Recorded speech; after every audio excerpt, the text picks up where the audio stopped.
సత్యసాయి జిల్లా మునిమడుగులో దారుణం చోటు చేసుకుంది. ప్రేమ జంట పారిపోయేందుకు సహకరించిందన్న కారణంతో మహిళ జుట్టు కత్తిరించి వివస్త్రణ చేశారు. వారం రోజుల క్రితం ఈ ఘటన జరగ్గా బాధిత మహిళను మంత్రి సవిత పరామర్శించారు. తనకు న్యాయం చేయాలని మంత్రి కాళ్లు పట్టుకొని బాధిత మహిళ వేడుకుంది. అంటే లేని వాళ్ళకి మనకేం అవసరం సార్, వేరే వాళ్ళ మీద చెప్పేకేం అవసరం సార్. మళ్ళీ ఖాళీ పేపర్ తీసుకొని ఖాళీ పేపర్ మీద నన్ను సంతకం చేయమని నేను చేయను సార్. ఖాళీ పేపర్ మీద ఎందుకు చేస్తా సార్ నేను సత్యసాయి జిల్లా పెనుకొండ మండలం మునిమడుగులో వెంకటలక్ష్మి అనే ఓ ప్రేమ జంట పారిపోయేందుకు సహకరించారని ఆమెపై దాడి చేశారు. మహిళ జుట్టు కత్తిరించి వివస్త్రను చేయడంతో రాష్ట్ర వ్యాప్తంగా సంచలనమైంది. తనపై దాడి జరుగుతుంటే ఎవరూ అడ్డు రాలేదని అతి కష్టం మీద తానే పిఎస్కి వెళ్లగా విచారణ నిమిత్తం రాత్రి 11 గంటల వరకు అక్కడే ఉంచారని బాధితురాలు ఆరోపించింది. కడుపు నొప్పి భరించలేక ఆసుపత్రికి వెళ్లి చికిత్స చేయించుకున్నానని వాపోయింది.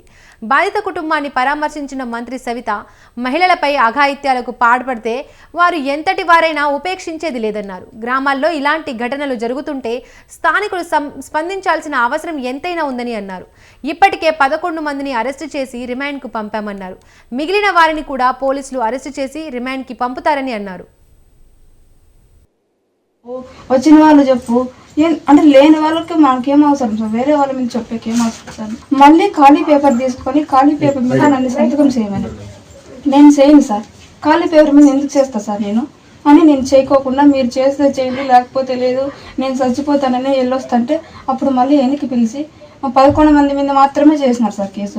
ఉన్న వాళ్ళ మీద ఎందుకు మీరు వచ్చిన వాళ్ళని ఎందుకు తీసేసినారు? మాకు వాళ్ళు కావాలంటే వాళ్ళు లేరంట, వేరే ఉన్నారంట అని వీళ్ళే నాకు చెప్తున్నారు. ఉన్నారు, నేను కళ్ళారా చూసినాను సార్ అన్నా కూడా ఇప్పుడు 6 మందిని వాళ్ళు పట్టకరాలేదు సార్ నా దగ్గరికి. నేను తప్పు చేసింటే నాకు కేసు పెట్టండి, నా మీద కేసు పెట్టండి, లేదంటే వచ్చి 4 గేట్లు కొట్టిపోయినా నేను హ్యాపీ. నా కర్మ ఇంతట్లో ఉంది, నన్ను కొట్టిపోయినారని నేను అనుకుంది సార్. నడి బజార్కి ఈడ్చుకొచ్చి ఒంటి మీద ఒక్క పేరుకి రాకుండా తీసి నన్ను చొప్పులతో కొట్టి నా గంటలు తెచ్చేస్తారు. వాళ్ళు కూడా తగు చర్యలు కూడా తీసుకున్నారు. మరి ఒక మహిళపై ఇలా అందరూ కలిసి దాడి చేయడం చాలా అవమానకరం, చాలా తప్పు అనే విషయం మేము పార్టీలకు అతీతంగా మహిళా పక్షపాతి ప్రభుత్వం ఎన్డీఏ ప్రభుత్వం ఖచ్చితంగా ఇలాంటివి జరగకుండా చూసుకుంటాం.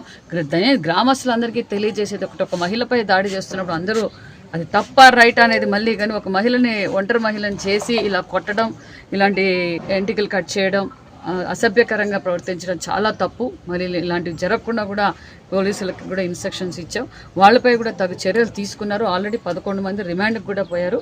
మిగతా వారు కూడా సర్చ్ చేసి రేపు మొన్నటి లోపల వాళ్ళని కూడా రిమాండ్లకు పంపించి కఠినమైన చర్యలు, ఏ పార్టీ వారైనా ఇలాంటివి చేస్తే కఠినమైన చర్యలు తీసుకుంటామని కూడా తెలియజేస్తున్నాం.